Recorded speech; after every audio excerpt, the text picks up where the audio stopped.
Amém? Amém. Glória a Deus. Glória a Deus. Iniciamos o nosso culto, mais um culto de adoração ao Senhor. Vamos colocar de pé, em nome de Jesus.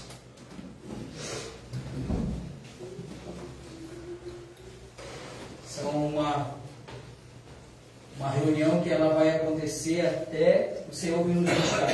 Glória a Deus. A gente precisa estar reunido como igreja. Eu já ensinei para vocês o que é estar reunido como igreja, já entenderam? Glória a Deus. Amém? Amém. Então a gente está aqui para adorar o Senhor.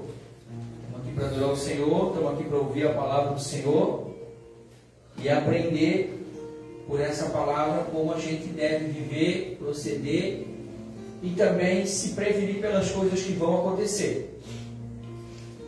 Na nossa última reunião, nosso último culto, a gente falou sobre a grande tribulação. E hoje a gente vai falar sobre o milênio. Amém? E se Deus permitir, a gente vai seguindo, falando de Apocalipse até a hora que der. Até a hora que o Senhor mandar mudar a direção, a gente vai falar de Apocalipse. Então abre a tua Bíblia em Apocalipse capítulo 20. Apocalipse capítulo 20.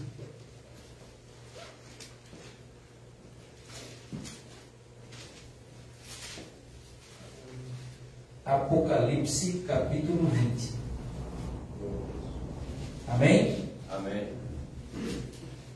Alguém está na misericórdia? Não achou? Todo mundo achou? Vamos ler.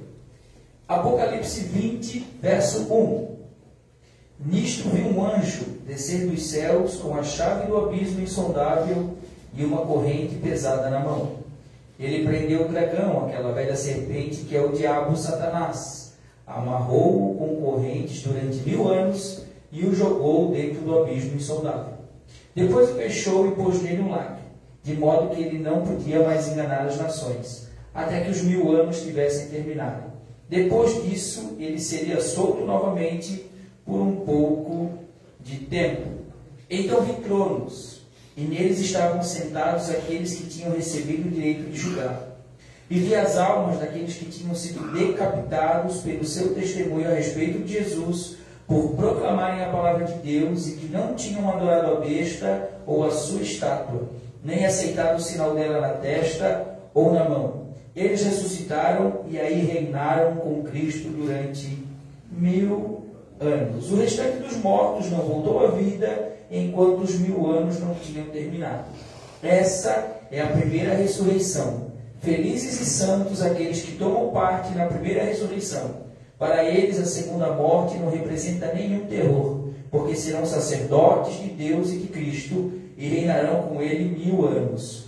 Quando os 1000 anos terminarem, Satanás será solto da sua prisão e ele sairá para enganar as nações do mundo e reuni-las para a batalha, juntamente com Gog e Magog, um exército poderoso, inumerável como a areia do mar. As nações subiram pela vasta planície da terra e cercaram o acampamento do povo de Deus e a amada cidade por todos os lados. Mas um fogo desceu do céu e os consumiu. Então o diabo que tinha enganado foi jogado dentro do lago de fogo que queima com enxofre, onde já tinham sido lançados a besta e o falso profeta, e serão atormentados dia e noite para todo o sempre. E viu um grande trono branco e aquele que estava sentado nele, de cuja presença fugiram a terra e o céu, mas não encontraram lugar para se esconder. E viu os mortos, grandes e pequenos, em pé diante do trono. E foram abertos livros, incluindo o livro da vida, e os mortos foram julgados de acordo com as coisas escritas nos livros, cada um de acordo com as obras que tinha praticado. O mar entregou os corpos sepultados neles, e a terra e o Hades entregaram os mortos que estavam neles. Cada um foi julgado de acordo com as suas obras. E a morte e o Hades foram jogados no lago de fogo. Esta é a segunda morte, o lago de fogo. E se o nome de alguém não estava registrado no livro da vida, esse foi lançado no lago de fogo. Amém? Amém. Glória a Deus. Glória a Deus. É sobre o milênio que a gente vai falar nessa noite. Curva a tua cabeça, vamos orar, vamos falar com Deus. Pai, nós te louvamos nessa noite, te bendizemos, te agradecemos. Obrigado, Senhor, mais uma vez pela oportunidade de estarmos aqui reunidos no teu nome, pela oportunidade e privilégio que nós temos de te adorar, Senhor.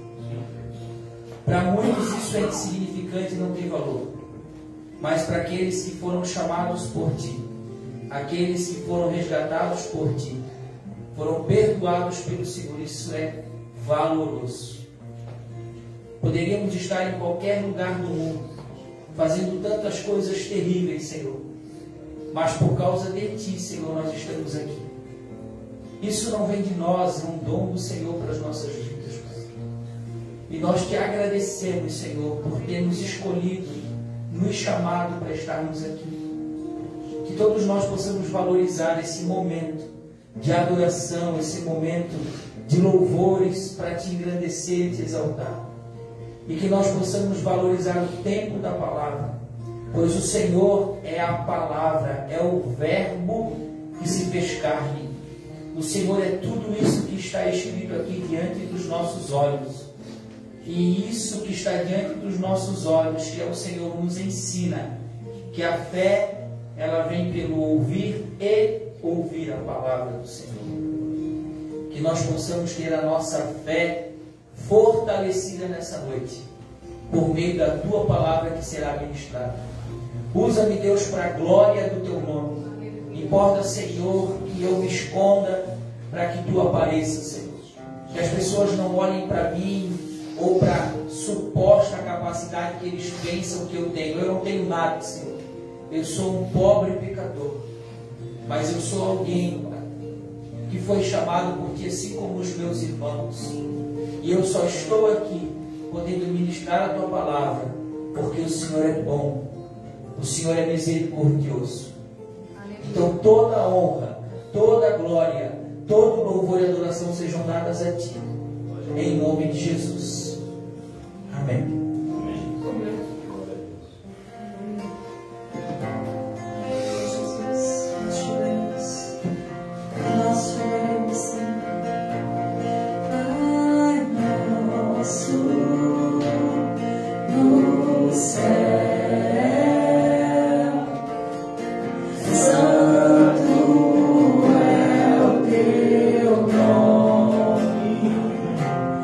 Teu reino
Eu adorarei.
Oh,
Amém? Amém. Glória a Deus. Glória a Deus. Louvado seja o Senhor. Podem se assentar em nome de Jesus. Glória a Deus.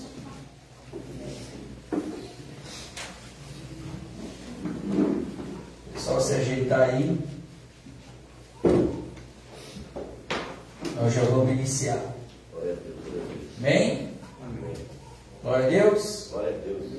Bora lá. Apocalipse 20. Apocalipse 20.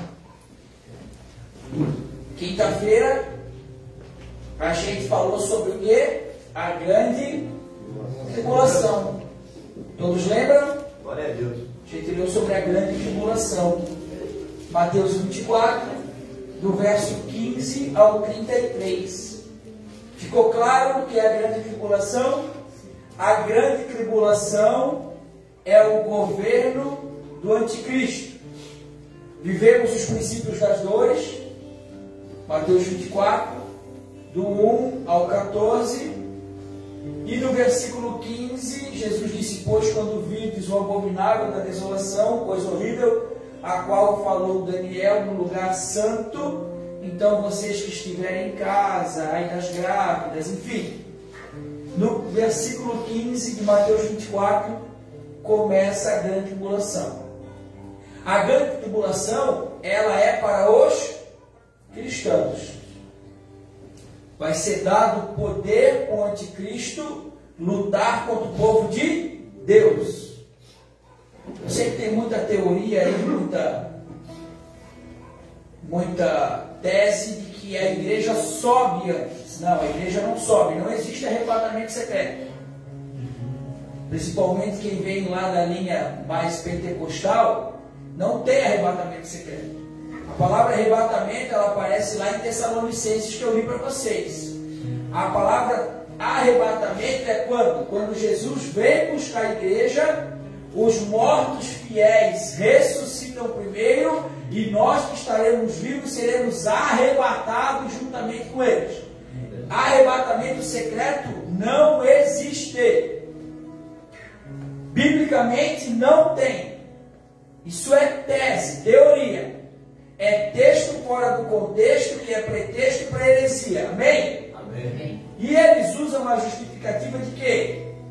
De que Deus, Jesus, não permitiria que seu povo sofresse.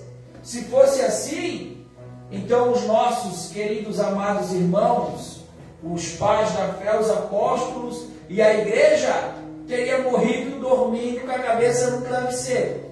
E não decapitada, não cerrada ao meio, não queimada viva. Então, a grande tribulação, ela é promovida por causa dos crentes, do cristão, por causa da igreja de Jesus. Amém? Amém. Depois da grande tribulação, logo após o sofrimento daqueles dias, é o que está escrito no texto de Mateus 24, então aparecerá no céu o sinal da minha vida de Jesus. Então, o que encerra esse tempo de tribulação é Jesus vindo vencer Satanás com o quê? Sopro da sua boca. E aí ele busca a sua igreja. Por isso que está escrito que eles que já morreram, salvos, sem nós, não poderiam ser aperfeiçoados. Porque a glorificação, a promessa do corpo de glória, ela acontece para todos ao mesmo tempo. Todos vão receber a sua recompensa juntos. Amém? Amém. E aí, hoje a gente vai falar do milênio. Apocalipse 20, verso 1.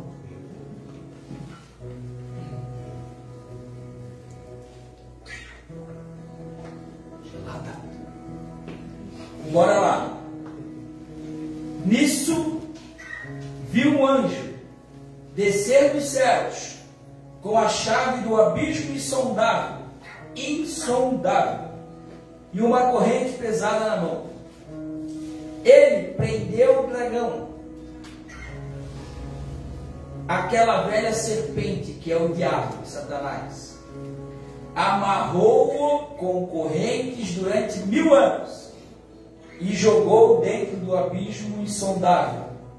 Depois o fechou e pôs nele um lacre, de modo que ele não poderia mais enganar as nações, até que os 1000 anos tivessem terminado. Depois disso, ele seria solto novamente por um pouco de tempo. Existe um erro, irmãos, que as pessoas cometem. Elas leem Apocalipse como se elas estivessem lendo os evangelhos. O evangelho é o começo de uma história que daqui a pouco passa por outro processo, que vai por outro processo. Ela é contínua.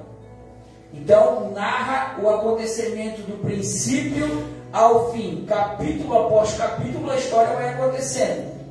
Apocalipse não é assim. O capítulo 15 não está depois do 7 na cronologia.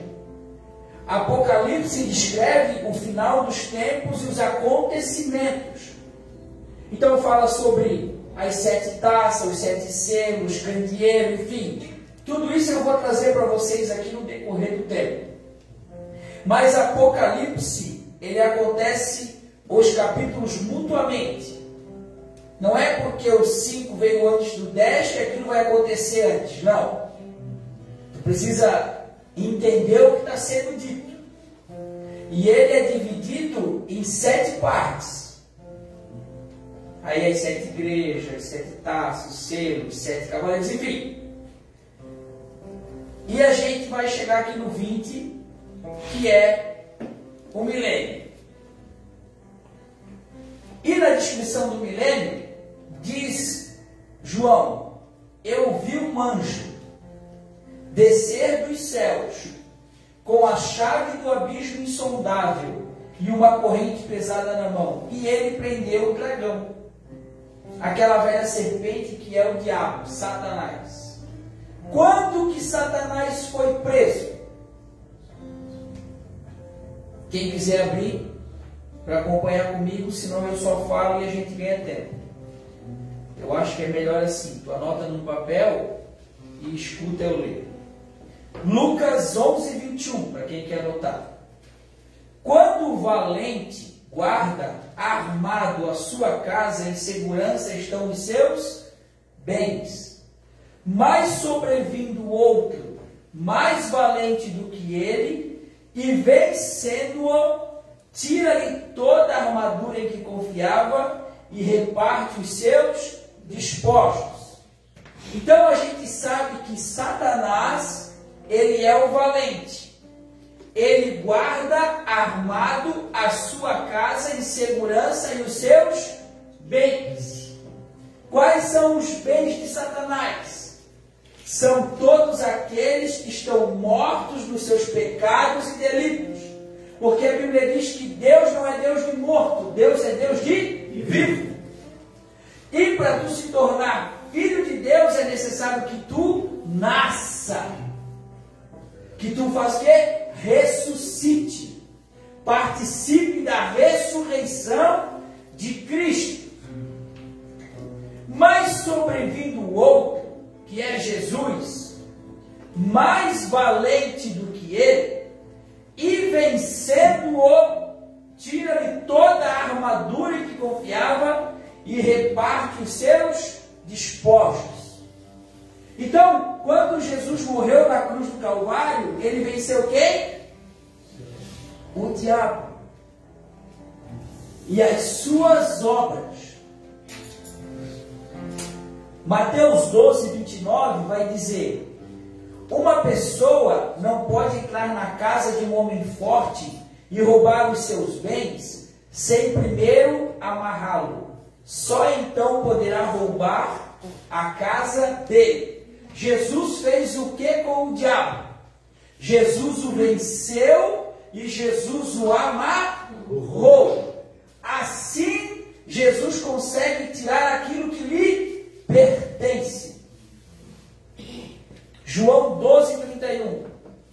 A hora do julgamento do mundo chegou, e a hora em que o príncipe deste mundo será o quê? Expulso. E quando ele for levado, atrairei todo o mundo a mim. Então Jesus está com os seus discípulos, e ele diz o seguinte: gente, a hora do julgamento do mundo chegou. E é a hora em que o príncipe desse mundo será o quê? Expulso. E quando eu for levantado, crucificado, quando eu ressuscitar, atrairei todo o mundo a mim. Então existe um valente, ou existia um valente, armado, que cuidava bem da sua propriedade, dos seus pertences. Mas veio alguém que é mais valente, que é Jesus. Jesus venceu o diabo, venceu as obras do diabo, e ele fez o quê? Ele o amarrou e o expulsou. E agora Jesus faz o quê? Atrai tudo que pertencia ao diabo a si.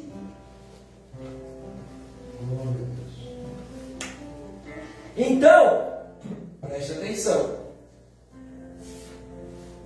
O milênio, Apocalipse 20, ele está ligado à crucificação de Cristo. A vitória de Cristo sobre o diabo e as suas obras. Jogou no abismo. O anjo desceu e jogou no abismo. Lucas 8, 26.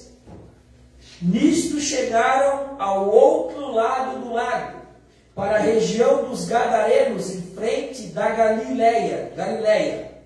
Quando Jesus estava saindo do barco, um homem da cidade de Gadara veio-lhe ao encontro, estava endemoniado havia muito tempo, sem casa e sem roupa, vivia no cemitério entre os sepulcros.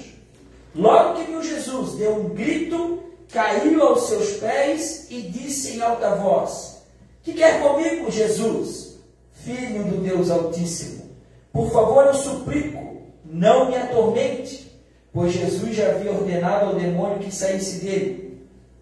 Este muitas vezes havia dominado o homem, de tal modo que mesmo quando preso com correntes nos pés e nas mãos, aos cuidados de guardas, logo arrebentava tudo e corria para o deserto, integramente dominado pelo demônio. Qual é o seu nome? Perguntou Jesus. Legião, respondeu ele, porque o homem estava dominado por muitos demônios. E imploraram para que não os mandasse para o abismo. Jesus chega numa região, existe um homem possesso há muitos anos, com milhares de demônios sobre ele. Ele era tão endemoniado que ele vivia nu no cemitério. Os guardas o acorrentavam, mas ele, pela força da legião, ele arrebentava as correntes de modo que ninguém conseguia prendê-lo. Mas Jesus chega naquela região. E a presença de Jesus faz com que o homem possesso corra à presença de Jesus, e a Bíblia diz que ele se prostra, o adora, porque essa mesma passagem está em outro evangelho, e diz: o que tenho eu contigo?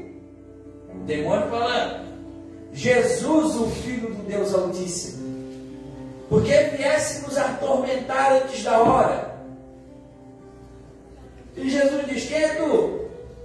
Sou legião, porque são muitos de nós nele. E antes que Jesus o expulsasse definitivamente, ele diz: Jesus, não nos lança no abismo. Eu rogo-te que não me lance no abismo, não nos lance no abismo. Antes, nos mande aquela manada de porcos. O abismo, irmão, ele é um lugar de prisão. É um lugar de prisão que deve ser tão terrível que nem o diabo não quer entrar. E o texto que a gente está lendo diz que vi descer um anjo do céu com a chave do abismo insondável e uma corrente pesada na mão. Ele prendeu o dragão, aquela serpente que é o diabo Satanás, amarrou com corrente durante 1000 anos e jogou dentro do abismo insondável. Depois o fechou e pôs nele um lacre, pôs nele uma marca, um sinal, de modo que não poderia mais enganar as nações até que os 1000 anos tivessem terminado. Quem é o diabo? O diabo é o enganador, o pai da mentira. Quando Jesus vence na cruz do Calvário, vence o diabo, as obras do diabo, pega a chave da morte. Jesus agora prende esse diabo, o Satanás, no abismo e põe nele um lacre, não permitindo mais que ele, Satanás, engane as pessoas. Satanás está preso, limitado no seu poder. Quem age na terra são os seus agentes, os anjos caídos, são os demônios. Mas Satanás, ele está preso. E ele ficará preso durante o quê? 1000 anos. O que é 1000 anos? Isso aqui é figurativo. 1000 anos representa um tempo completo. Ele vai ficar preso pelo tempo completo de Deus. Porque um dia é como 1000 anos e 1000 anos como um dia. Para Deus não tem tempo. Eu escutei uma mensagem esses dias no Café de Pastores. E o cara é um juiz, e o cara trouxe uma ideia muito boa. O que é um dia? Um dia são 24 horas. É a rotação que a Terra faz sobre o Sol. O que seria um mês? São as 4 rotações, se não me engano, que faz ao redor da Lua. Por isso que no mês tem 4 estações da Lua, é isso? Ou são 4 mil? Não me lembro. Eu sei que ele foi falando, é um cara que estuda, e ele falou o seguinte: o tempo não é real. Porque se te colocarem numa nave e te levarem para o espaço, lá tu não vive o tempo. Porque não estás dentro da limitação da rotação da Terra, não tem tempo. Porque no espaço não tem dia e não tem noite, é um espaço. Então se te colocar lá e te deixar lá um tempo, tu não vai saber, porque tu não tem acesso à hora, tu não não sabe quando é dia, quando é noite. Tu não consegue entender o que ele está querendo dizer? Então, Satanás foi preso e ele vai ficar lá um tempo completo. A gente leu sobre a grande tribulação que Satanás ele ainda não está no poder porque ele é o quê? Ele é impedido de fazê-lo. Lembra que a gente leu? E quem o está impedindo? Jesus. Ele ainda não está no poder porque Jesus o impede. Depois o fechou e pôs nele um lacre, de modo que não poderia mais enganar as nações, até que os 1000 anos tivessem terminado. Depois disso, ele será solto novamente por um pouco de tempo. Quando que ele vai ser solto novamente? Quando iniciar a grande tribulação. Então, o milênio, ele é da ressurreição de Cristo até o aparecimento do anticristo. Esse é o milênio bíblico. O milênio bíblico é da crucificação de Cristo até o aparecimento do anticristo. Porque aí vai ser dada autoridade para ele, durante quanto tempo que a gente leu? 3 anos e meio. E todo povo, língua, nação e reino será entregue nas mãos dele, para que ele lute contra o povo de Deus. Por isso que o Apocalipse diz que todo aquele que não tiver o seu nome escrito no livro da vida adorará a besta. Então a gente tem Apocalipse que o Senhor lhe dará autoridade para que ele insulte a Deus, insulte o tabernáculo de Deus, insulte o povo de Deus. Vai ser dado para ele poder e autoridade para lutar contra o povo de Deus e vencê-lo, fisicamente falando, não espiritualmente. Aquele que for destinado ao cárcere vai para o cárcere, aquele que for destinado a morrer pela espada, morrerá pela espada. Isso é uma mensagem que João, o anjo dá a João para dar a nós. João diz para o povo de Deus que aquele que for destinado ao cárcere vai ser preso. Aquele que for destinado a morrer pela espada, vai morrer pela espada. Mas essa é a oportunidade de vocês mostrarem que são fiéis. Então vi tronos, e neles estavam sentados aqueles que tinham recebido o direito de julgar. E vi as almas daqueles que tinham sido decapitados pelo seu testemunho a respeito de Jesus, por proclamarem a palavra de Deus, e que não tinham adorado a besta ou a sua estátua, nem aceitado o sinal dela na testa ou na mão. Sabe quem João viu aqui? João viu todos aqueles que servem a Deus. Nós estamos falando de milênio. O contexto aqui do capítulo é o milênio e o julgamento. Então ele disse, cara, eu vi um anjo descer do céu com uma corrente e prendeu Satanás. E ele está preso, ele está limitado no seu poder, não pode mais enganar as nações, até que esse tempo termine.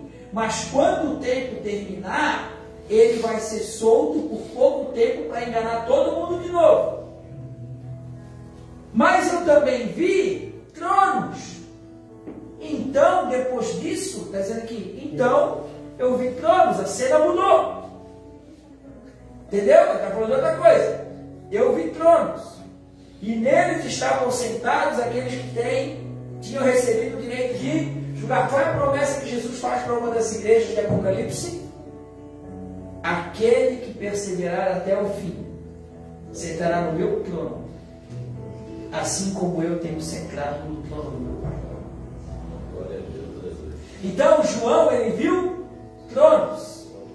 Irmão, se eu não estou equivocado, aqui no Novo Testamento a palavra tronos aparece 67 vezes.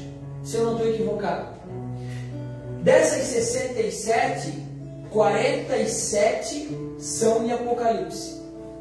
Dessas 47, 44 sempre falam de tronos no céu. Só 3 vezes se fala em trono na terra. E as 3 vezes, quando se fala em trono na terra, refere-se ao trono de Satanás. Então a nossa recompensa é com o Senhor. Amém? Amém. E vi as almas daqueles que tinham sido decapitados pelo testemunho a respeito de Jesus, por proclamarem a palavra de Deus, e que não tinham adorado a besta ou a sua estátua, nem aceitado o sinal dela na testa ou na mão. Eles ressuscitaram e aí reinaram com Cristo durante 1000 anos. Irmão, eu nasci, fui criança, fui adolescente e morri nos meus pecados e delitos. Com 28 anos, morto, não tinha vida em mim. O que tinha em mim é fôlego de vida. Mas a vida de Deus, o Espírito de Deus não estava em mim. Quando o Senhor ele veio e me resgatou, o que ele fez comigo? Ele me deu vida. Ele me ressuscitou, ele me deu vida.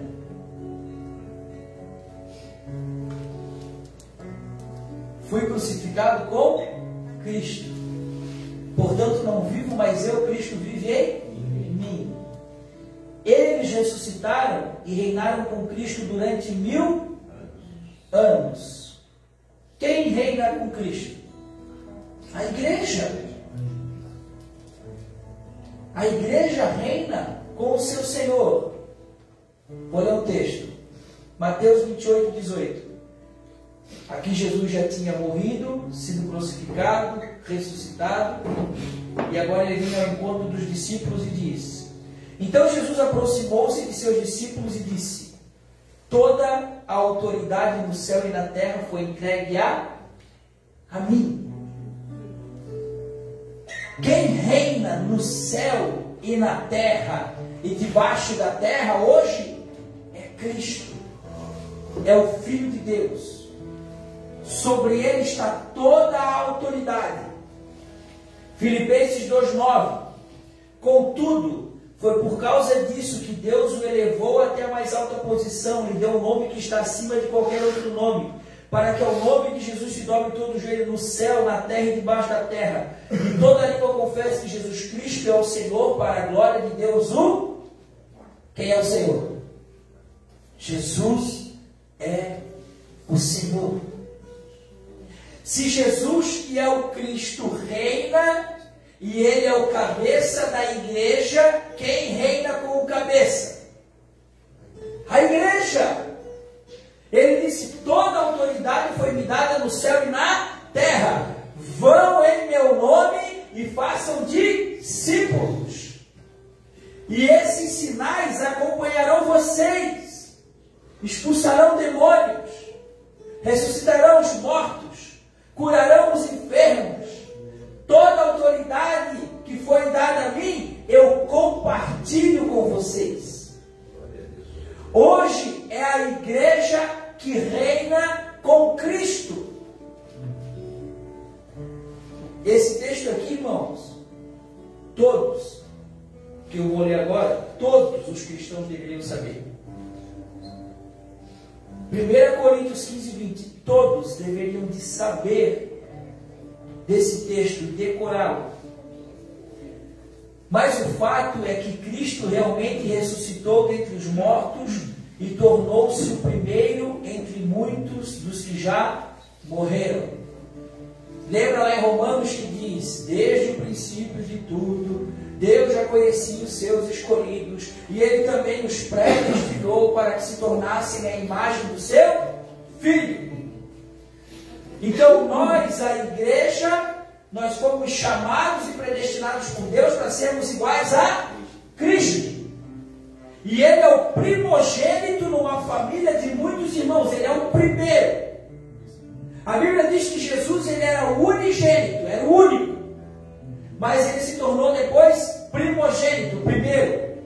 De unigênito filho a primogênito, para que nós pudéssemos ser filhos de Deus.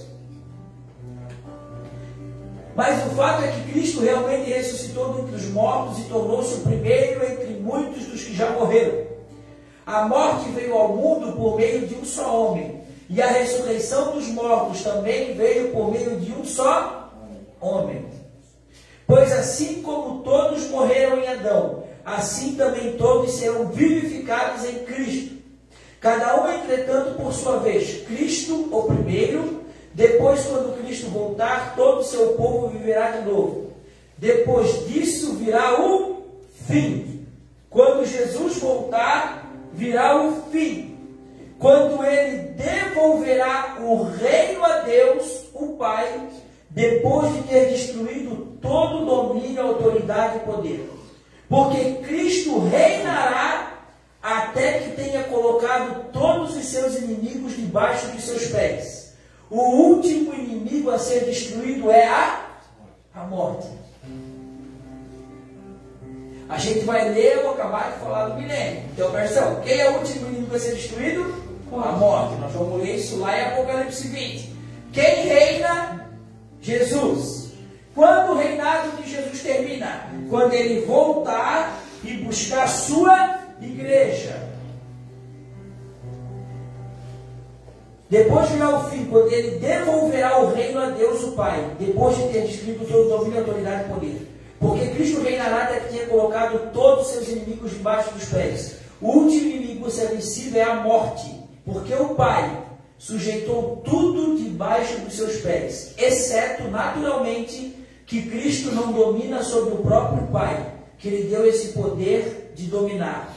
Quando Cristo finalmente tiver ganho a batalha contra todos os seus inimigos, então o próprio Filho também se colocará sobre as ordens daquele que deu vitória sobre todas as coisas, a fim de que Deus seja tudo em todos. Cara, isso aqui não é uma coisa muito incrível. Isso aqui é uma expressão de amor verdadeira. Na verdade, a palavra de Deus diz que Deus é amor. Então Deus, o Pai, Ele tem um plano para a glorificação do seu Filho, que é outro assunto que eu não vou falar agora. Ele cria Adão, Ele cria Eva. Adão e Eva pecam, desobedecendo a Deus. Aí vai dando história na continuidade, Deus fica irado. Ele manda o dilúvio, acaba com tudo, salva Noé, tudo recomeça. Mas o homem é sempre inclinado ao mal. Aí Deus vai lá e tira do homem o tempo longo de vida que tinha e diz: eu vou deixar o homem viver no máximo 100 anos. E aí a história vai acontecendo e vem Jesus. Jesus, ele vem, obedece a Deus, obedece ao Pai, faz a vontade do Pai. Ele morre na cruz do Calvário. Ele leva sobre si o nosso pecado, a maldição que estava sobre nós. Ele leva nossas enfermidades. Ele morre e vence o diabo, as obras do diabo. Ele ressuscita e ele se torna o Senhor. Por causa daquilo que Jesus fez em obediência ao Pai, o Pai agora dá para ele de presente todo o poder e autoridade. Agora Cristo Jesus reina. Ele reina sobre tudo e sobre todos, só não sobre Deus, o Pai. Deus deu essa autoridade para ele. E ele vai reinar até o dia que ele voltar. Mas antes de ele voltar, ele vai soltar Satanás, para que Satanás engane as nações da terra, crie um exército inumerável como as areias do mar, para lutar contra o povo de Deus. Mas num determinado momento cairá fogo do céu, haverá um estrondo na terra, e o Filho de Deus, Cristo Jesus, o nosso Senhor, volta para nos buscar. Quando ele volta para nos buscar, e ele vence todos os seus inimigos de fato, então ele, quando a obra estiver completa, quando a sua igreja estiver com ele, o texto está dizendo que ele vai pegar tudo que o Pai deu para ele e ele vai devolver novamente ao Pai, para que o Pai seja tudo em todos novamente. Glória a Deus, glória a Deus. Um pai que glorifica o seu filho e um filho que glorifica o seu pai. 1 Pedro 2,9. Vocês, porém, são geração eleita, sacerdócio real, nação santa, povo escolhido de Deus, para anunciar as grandezas daquele que os chamou das trevas para a sua maravilhosa luz. Ficou claro o que é o milênio? O milênio a gente vive de hoje. Esse é o milênio. Nós estamos esperando a manifestação do filho da iniquidade, o filho da perdição, o anticristo. Quando a gente vê que ele está no poder, então a gente sabe que o filho está próximo. E a gente sabe que sobre nós, os cristãos, haverá grande tribulação. Como nunca houve na história, mas é na grande tribulação que nós vamos mostrar que nós somos fiéis. Fiéis, gratos, obedientes, tementes ao Senhor. É na grande tribulação que muita gente vai mostrar para Deus o quanto ama Ele. Apocalipse 20, verso 5. O restante dos mortos não voltou à vida enquanto os 1000 anos não tinham terminado. Esta é a primeira ressurreição. Felizes e santos aqueles que tomam parte na primeira ressurreição. Para eles a segunda morte não representa nenhum terror, porque serão sacerdotes de Deus. O que eu li agora de Pedro? Nós somos sacerdotes de Deus, nação eleita, povo santo. Para eles a segunda morte não representa nenhum terror, porque serão sacerdotes de Deus e de Cristo, e reinarão com Ele durante 1000 anos. Tu precisa entender o que significa esta é a primeira ressurreição. Irmão, uma pessoa que nasce 2 vezes, ela morre só uma. Mas a pessoa que nasce uma vez, morre 2. Porque o primeiro nascimento é o nascimento da carne. É quando eu sou gerado naturalmente. Mas quando eu nasço de novo em Cristo, então eu não morro. Vocês conseguem compreender? Eu só tenho a morte da carne. A morte natural do corpo. Mas quem nasce uma vez só, que é a forma natural da mãe, esse morre 2 vezes. Por quê? Porque ele morre na carne e ele morre na alma. Por isso que o texto está dizendo, esta é a primeira ressurreição. Felizes e santos aqueles que tomam parte na primeira ressurreição. Felizes são aqueles que creem em Jesus, nascem de novo, têm os seus pecados perdoados, vivem uma vida com Deus e são chamados sacerdotes de Deus. Porque para eles a segunda morte não representa nenhum terror, não tem medo. Porque serão sacerdotes de Deus e de Cristo e reinarão com Ele durante 1000 anos. Nós não temos que temer a morte. Paulo disse, para mim, o viver é Cristo e o morrer é lucro. Eu vivo por causa de Cristo. Eu vivo para fazer a vontade de Cristo. Eu vivo por Cristo. E para mim morrer é lucro. Para mim morrer é lucro. Então o cristão genuíno, ele tem que ter essa mentalidade de que a morte para ele é vitória. A morte de um cristão é vitória. É lucro. Quando os 1000 anos terminarem, Satanás será solto da sua prisão. Ele sairá para enganar as nações do mundo e reuni-las para a batalha, juntamente com Gog e Magog. Irmão, o diabo, o capiroto, ele insiste nessa história de lutar com Deus, né? insiste em querer mostrar que ele pode ser vitorioso em cima de Deus.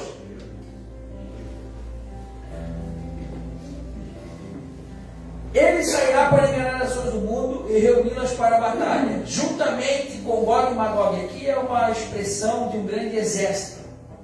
Um exército poderoso e inumerável como a areia do mar. As nações, porque é o mundo inteiro vai se curvar diante a ele, só não aquele que tem o nome escrito no livro da vida. Pela vasta planície da terra, e cercarão o acampamento do povo de Deus e amaram a cidade por todos os lados.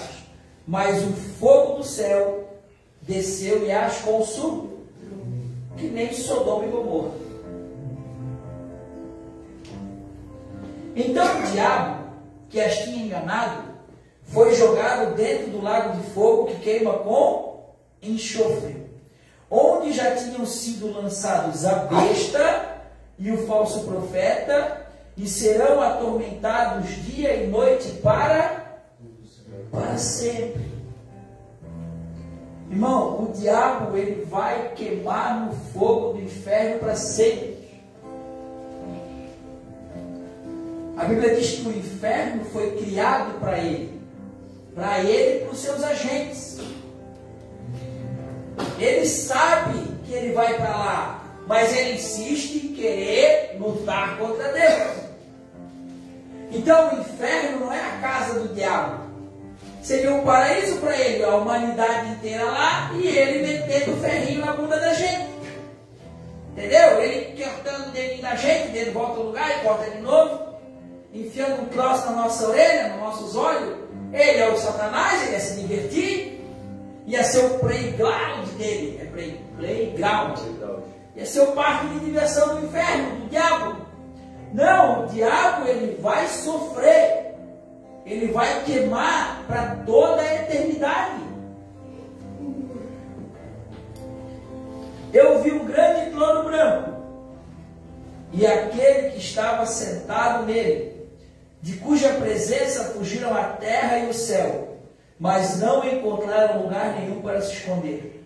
E eu vi os mortos, grandes e pequenos, em pé diante do trono. E foram abertos livros, incluindo o livro da vida. E os mortos foram julgados de acordo com as coisas escritas nos livros, cada um de acordo com as obras que tinha praticado. Ele está dizendo que ele viu o julgamento. Termina o milênio, Satanás é solto para enganar as nações da terra, engana, cria um grande exército para lutar contra o povo de Deus e Jesus. Jesus ele vem no final do sofrimento, vence com o sopro da sua boca, pega a sua igreja, leva consigo. Nós já estamos salvos, não tem julgamento, porque nós já fomos salvos. Mas aqui agora ele vê uma cena. E a cena é o seguinte: eu vi mortos. Sabia que João viu muita gente que a gente conhece? Ele viu os mortos, grandes e pequenos, em pé diante do trono.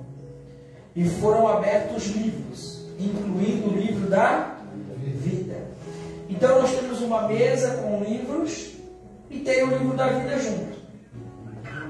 E os mortos foram julgados de acordo com as coisas escritas nos livros, cada um de acordo com as obras que tinha praticado. O mar entregou os mortos sepultados neles, e a terra e o Hades entregaram os mortos que estavam neles.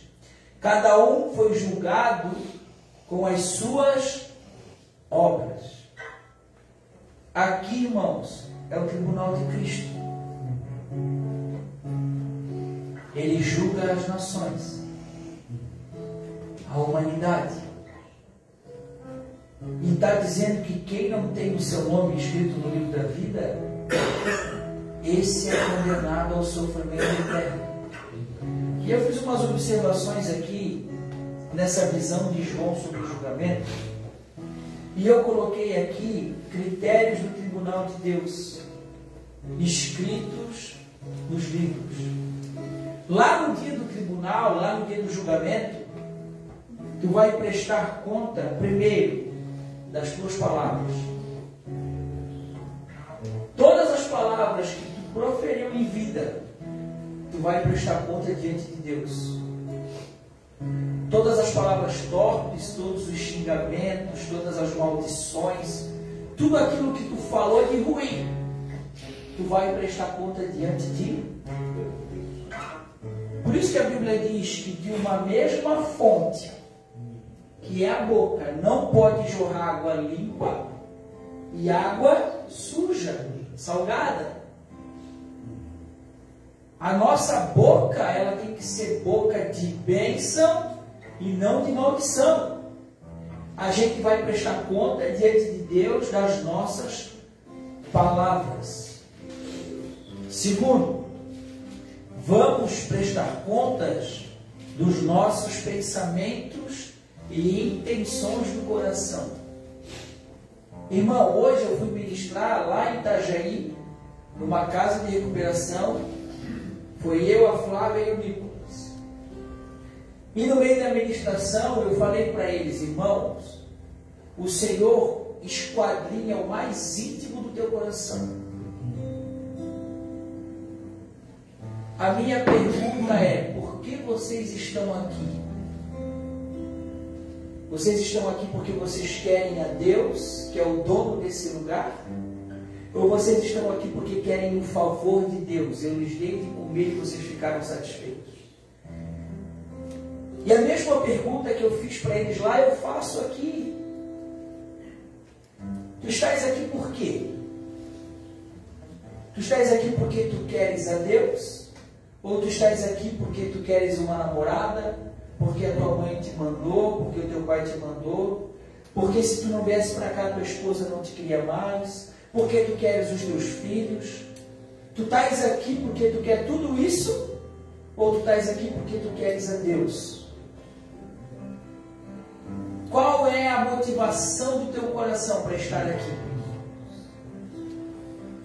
Essa luz é o Senhor que paga. O gás é o Senhor que paga. A comida posta sobre a mesa é o Senhor que paga. Tu estás aqui valorizando o que Ele está fazendo, ou tu está aqui dizendo: vou ficar mais só uns 5 dias, até eu retomar minha saúde, até eu dar uma melhorada, e depois quer saber, eu vou vazar daqui. Já estou por aqui. Acorda de manhã, vai lavar o rosto, pô, que droga, tem devocional de novo, todo dia essa chatice. Irmãos, hoje tem culto, domingo, quinta-feira. Queria participar. A chatice. Tu vai prestar conta diante de Deus sobre isso. Sobre os teus pensamentos e intenções do coração. Por isso que eu falo, tem muita gente fazendo aquilo que é errado com a motivação certa. Mas tem muita gente fazendo o que é certo com a motivação errada.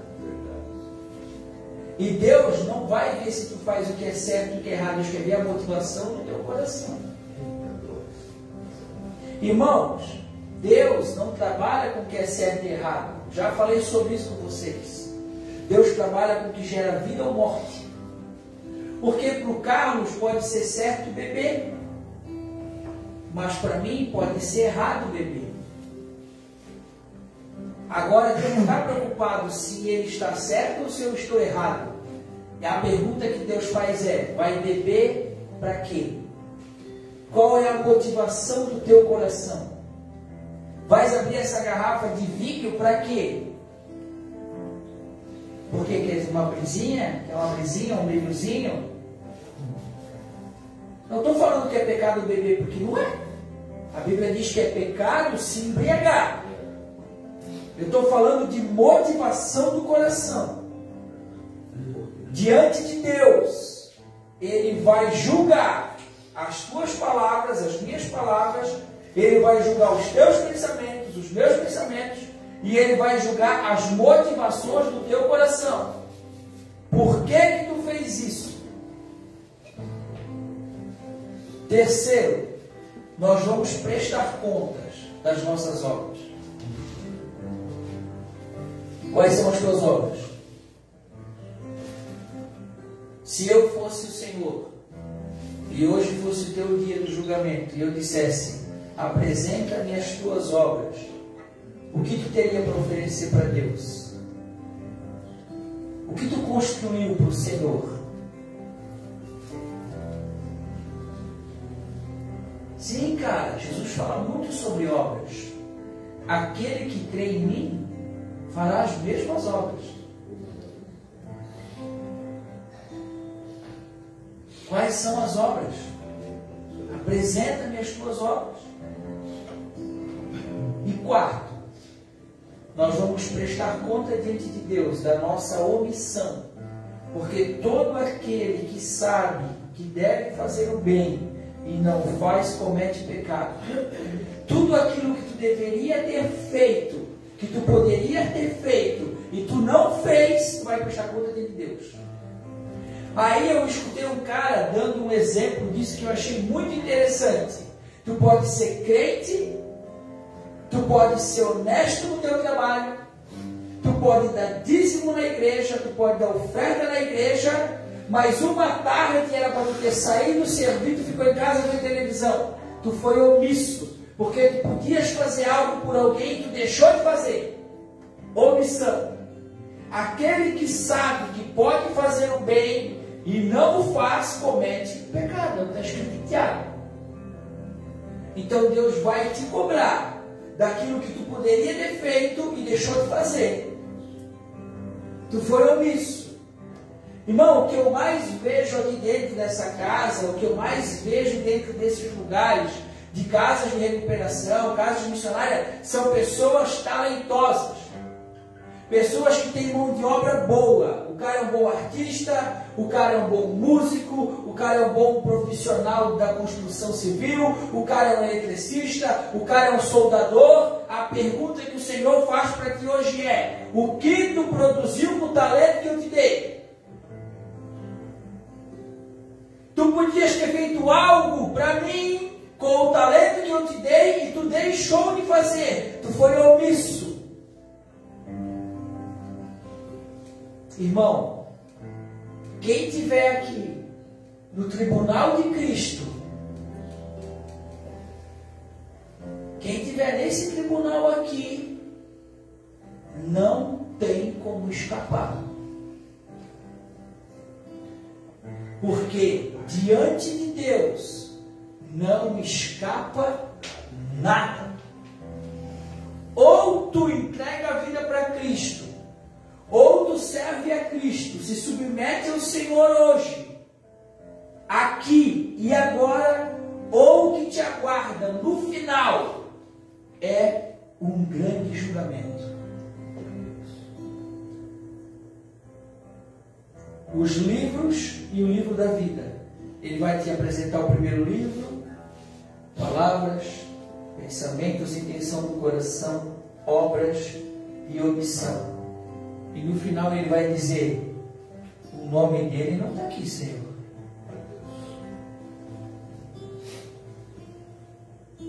Próximo. O nome dele não está aqui, Senhor. Próximo. Porque os salvos reinarão com Cristo. Nós já reinamos com Cristo.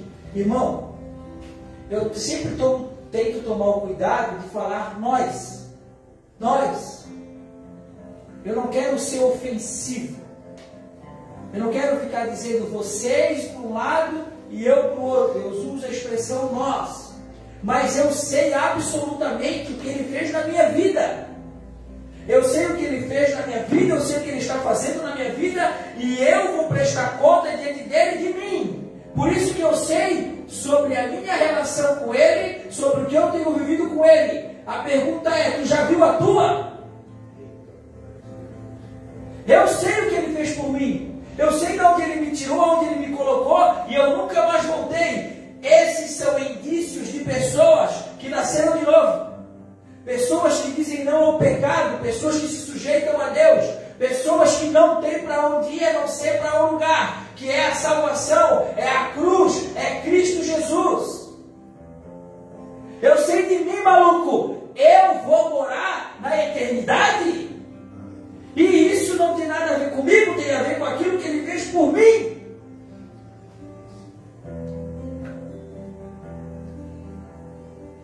Tu podes dizer isso? Faça uma autoavaliação. Eu preciso instigar isso à tua alma.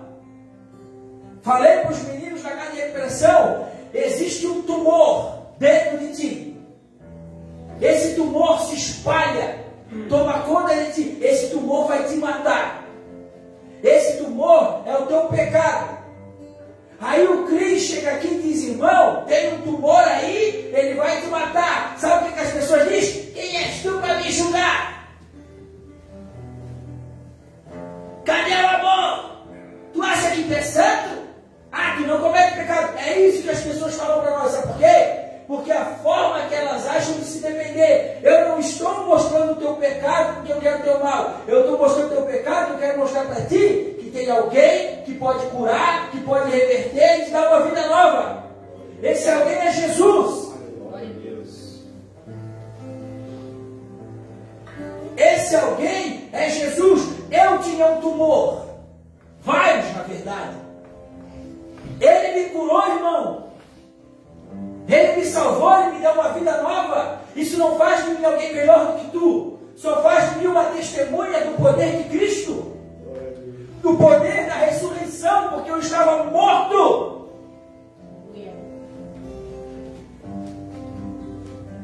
Irmão, existe um julgamento. Existe um tribunal. Não pensa que tu vai se escapar se tu não se sujeitar ao dono daquele lugar, ao justo juiz. Tire essa ideia de que Deus só é bom. Deus também é justo. Deus também se ira. Lê o Salmo 5. Deus odeia os que praticam a maldade, é o que está escrito. Deus odeia. Alguém já disse para ti que Deus odeia? Deus não tem prazer naqueles que buscam a iniquidade.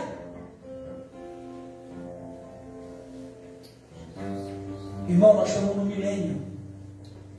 E logo, o filho da iniquidade, o filho da rebelião, o anticristo vai estar aí.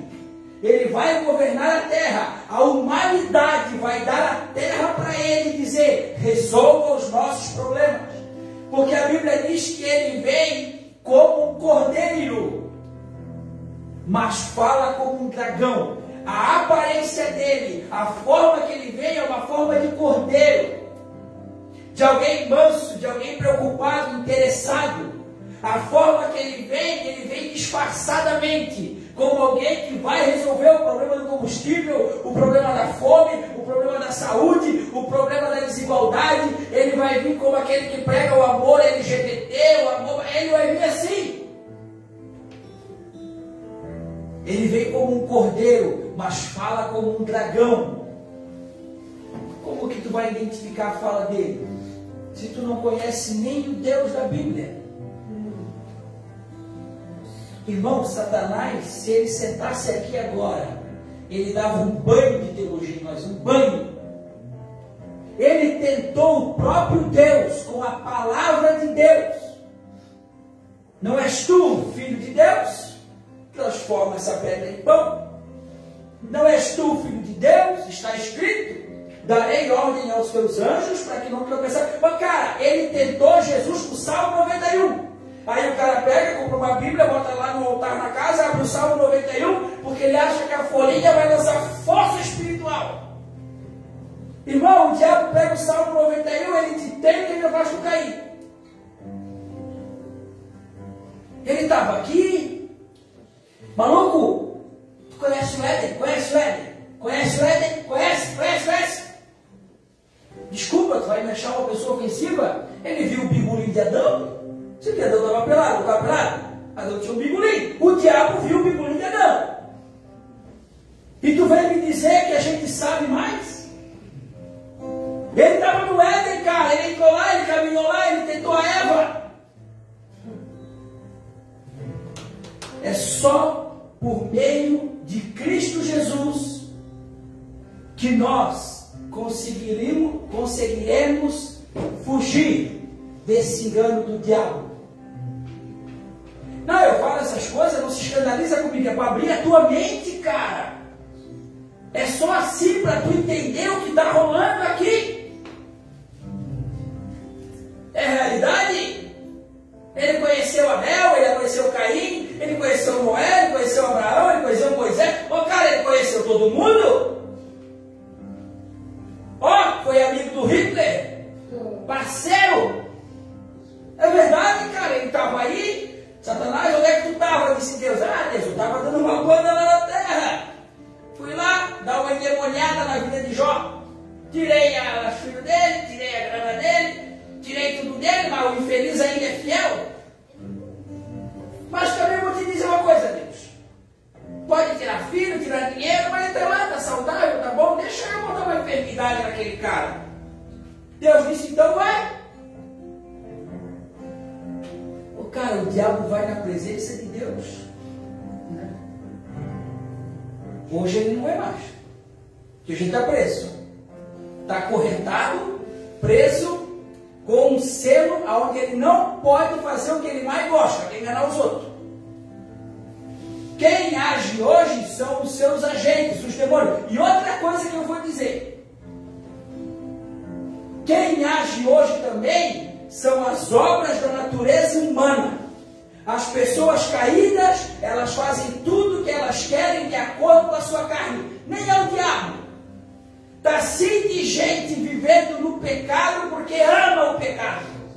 O diabo está só olhando e dizendo, maluco, eu não sabia que tu era como assim.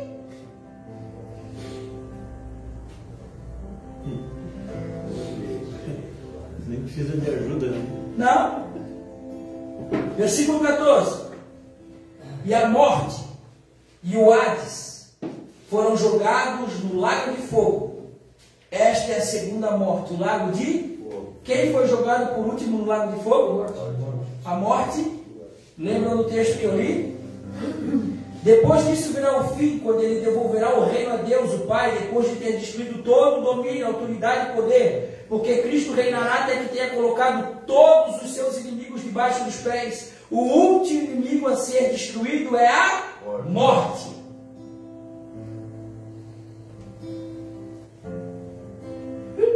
No julgamento, no tribunal, agora ele pega a morte. Ele pega a morte e ele pega o Hades. Morte é a condição, o Hades é o lugar.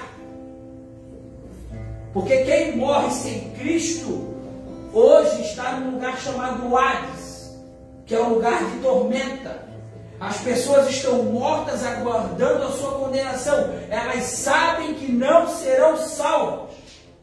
Mas quem vive, quem morre com Cristo hoje, vive num lugar chamado Seio de Abraão. É um lugar de descanso, está na presença de Deus. Ele só não é completo porque ele precisa de um corpo. Essa é a promessa. Vocês serão como eu sou. Vocês terão um corpo incorruptível. O corpo de Cristo, nós teremos um corpo semelhante ao dele. Então, o último inimigo a ser lançado é a morte. E para encerrar, e se o nome de alguém não estava registrado no livro da vida, esse foi lançado no lago de fogo. Amém? Amém? Amém. Glória a Deus. Glória a Deus. Se colocar de pé. Começamos a nossa jornada em Apocalipse. Eu não tinha essa intenção. A minha intenção era pregar sobre a grande tribulação na quinta-feira. Por quê? Por causa dessa ideia de arrebatamento secreto. Irmão, não existe. Eu posso falar para vocês com propriedade, porque eu também acreditei. Falei como um papagaio, alguém que repete aquilo que ouviu. Mas quando tu vai estudar e tu vai ler a Bíblia, não tem arrebatamento secreto. Jesus, ele vem e busca a sua igreja por inteiro. Já expliquei isso para vocês? Ele busca ela por inteiro. Porque se Jesus leva a igreja no arrebatamento secreto, leva o Espírito Santo junto, como que alguém pode se salvar sem o poder do Espírito? Ai, Cris, ele vai se salvar porque ele vai sofrer tudo aquilo que Jesus sofreu, ele vai ter que sofrer. Pois bem, então ele é salvo pelo seu mérito. Vou chegar no céu lá. E aí, galera, como é que vocês estão? Ah, vocês são pitoco. Vocês vieram pra cá porque Jesus morreu por vocês? E pá, eu não, ó, eu morri igual ele lá. Aqui meus furos nas mãos, olha minha coroa de espinho, olha meus pezinhos. Isso não existe, cara. Salvação é única e exclusivamente pela fé em Cristo Jesus. E se a fé vem porque é um dom, pois pela graça sois salvos mediante a fé em Cristo Jesus. Isso não vem de vós, é um dom de Deus. A fé é dom de Deus. Deus dá para quem Ele simples assim. Por isso que nós sabemos que somos salvos por causa do que Ele fez. Mas aquilo que Ele fez precisa refletir na minha vida e eu preciso produzir as mesmas obras. Como que eu digo que eu creio em Jesus e sou salvo se a minha vida é contrária à vida dele? Se os meus interesses são diferentes do interesse dele? Se a minha conduta é diferente da dele? Não existe comunhão entre luz e trevas. Luz é luz, trevas é trevas. E a Bíblia diz que aonde a luz chega, o que acontece com as trevas? Elas vão embora. Elas vão embora. Que a luz de Cristo possa brilhar em ti. Possa brilhar em ti e através de ti. E que a partir de hoje, em nome de Jesus, a gente possa clamar ao Senhor, colocando todos os nossos pecados, todas as nossas angústias, aflições, todos os nossos sonhos e pensamentos, toda a nossa vontade diante do altar dele, dizer: Senhor, me crucifica juntamente contigo. Não permita mais, Senhor, que eu viva, mas que o Senhor viva em mim e através de mim. Porque eu sei, Pai, ou eu sei, Senhor, que haverá um dia que eu estarei face a face contigo, num tribunal, e ali as minhas obras vão ser apresentadas, e eu sei que não tem como me salvar. Eu sei que a salvação é aqui e é agora, e nós já vivemos o tempo do fim. Amém? Amém. Vamos adorar, vamos cantar, e no final vamos todos juntos orar, em nome de Jesus.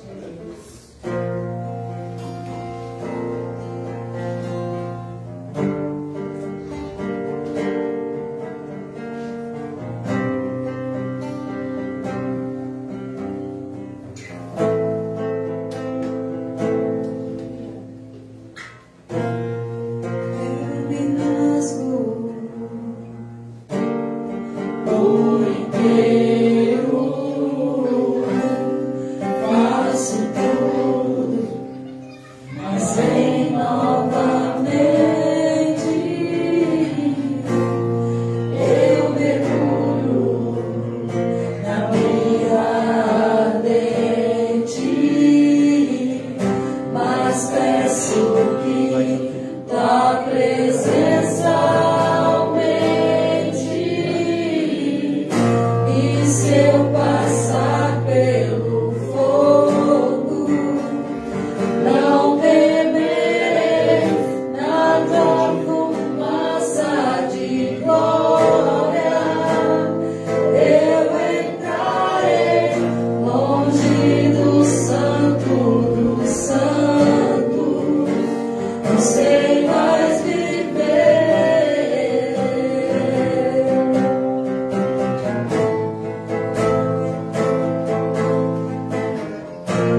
Pai, que ainda haverão dias difíceis. Eu peço a Ti, nos dá força, Senhor, para que nós possamos suportar, Senhor. Nos capacita, Senhor, segundo a Tua vontade, Senhor. Faz em nós o Teu querer, Pai. Nosso desejo é que Tu nos use para a glória do Teu nome. Não importa a forma, não importa como e quando, mas o desejo do Teu coração, Pai, é nos usar para que Tu seja glorificado, ainda que seja na morte, Senhor. Que assim seja, Pai, em nome de Jesus. O Espírito Santo de Deus fala aos nossos corações e nos lembra do que ainda precisamos colocar diante do Pai, o que precisamos renunciar, o que precisamos perdoar ou pedir perdão. Queremos ser puros e santos diante da Tua presença, Senhor. Então, em nome de Jesus, eu quero abençoar as pessoas que aqui estão. Quero clamar e interceder pela vida de cada pessoa nesse lugar. Assim como eu desejo ser transformado, Senhor, eu peço que elas sejam transformadas, Senhor. Assim como eu peço um entendimento claro das Tuas Escrituras, que assim elas recebam um entendimento claro. Assim, Senhor, como eu quero crescer, Senhor, diante da Tua presença, não porque eu quero ser visto ou reconhecido. Quando eu digo crescer, eu quero desenvolver espiritualmente. Eu não quero ser como criança na fé, que fica buscando honra e glória de homens, Senhor. Eu quero ser uma pessoa madura, Senhor, para ter o entendimento correto, a sabedoria correta, porque eu quero resgatar almas para o Teu reino. Eu quero ensinar às pessoas o caminho da verdade, o caminho da salvação, Pai. Então, tudo aquilo que eu peço para Ti, Senhor, tudo aquilo que eu desejo para mim, eu oro nessa noite para que eles recebam em porção dobrada, Senhor, em nome de Jesus. E todo mal que eu não quero para mim, Senhor, todo mal que eu não quero para minha casa, para minha família, assim, Senhor, eu peço para os meus irmãos, Senhor, que eles não venham receber esse mal, Pai, em nome de Jesus, Pai. E que nós possamos nos ajudar mutuamente, Senhor. Que nós possamos ser fortalecidos uns nos outros, Pai. Porque o Teu desejo é que nós sejamos um, como vocês são. Em nome de Jesus, Pai. Obrigado por tudo, Senhor. Obrigado por estarmos aqui. Que nós possamos nos alegrar com o que foi ensinado, Senhor. Em nome de Jesus. Amém. Amém? Amém. Glória a Deus. Glória a Deus. Louvado seja o Senhor. Quinta-feira, temos um culto aqui 7h30.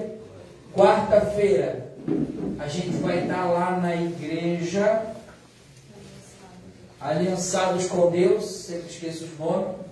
Aliançados com Deus, no culto de quarta-feira. O pastor lá está numa série com aquela galera lá sobre restituição. E a gente vai estar lá ministrando a palavra do Senhor para eles. Vamos estar lá adorando a Deus junto com eles. Afinal, o Senhor não zela por placa de igreja. Deus não unge métodos. Deus unge pessoas. Amém? Então nós somos a igreja de Deus na cidade de Brusque. Eles não são uma igreja, nós não somos outra igreja. Nós somos uma igreja. Amém? Amém. Glória a Deus. Então toda quinta, 7h30 a gente está aqui. Todo domingo às 7 horas a gente está aqui. E quarta-feira a gente vai estar Aliançados com Deus. Convido a todos vocês para estarem junto com a gente. Amém? Amém. Deus abençoe a vida de vocês em nome de Jesus. Que seja uma semana cheia de paz, cheia de alegria. Que seja uma semana cheia de perseverança. E que se alguém tiver algum problema, alguma aflição, alguma angústia, saiba que todas as coisas cooperam para o teu bem, para o bem daqueles que amam a Deus, daqueles que foram chamados segundo o propósito. E saiba também que nós somos aperfeiçoados por Deus nos sofrimentos e nas aflições. Então, se for uma semana difícil para ti, saiba que é uma semana onde Deus está te aperfeiçoando. Pois quando estamos fracos, é que estamos fortes, porque o poder de Deus se aperfeiçoa na nossa fraqueza. Amém? Amém. Deus abençoe a todos. Uma boa noite em nome de Jesus.